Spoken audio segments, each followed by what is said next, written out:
Hello sir, magandang araw po. Magandang araw, yes. Sir, ano po bang meron tayo dito sir? So nandito tayo sa Yugto Ikauna or Yugto dito sa Taste Town. Yung food natin dito is more on silog. So we have breakfast dishes. Ang available natin is sisig at saka yung tapa. Kung mabibitin ka, meron kaming parang sampler or combo. Meron kaming tapa at saka yung sisig. Ito yung kanilang beef tapa silog guys na for only 100 pesos.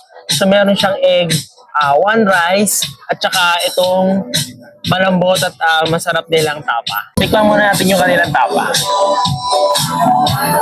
Tapos itlog.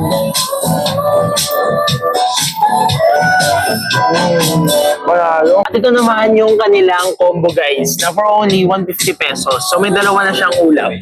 So may beef tapa at saka pork tinaktakan, isang itlog at isang rice. Yan. Ito yung kanilang pork dinakdakan guys, tikman natin. Solid yung pork guys, sobrang lambot. Pero crunchy siya. Tapos yung sauce, sarap ng sauce. Solid yung tapa guys, tsaka pork dinakdakan. So kung naghanap kayo ng masarap na silog dito sa Taste Town, puntahan nyo lang guys yung to. Solid na mga silog. And after natin kumain guys, please po observe Clego. Thank you.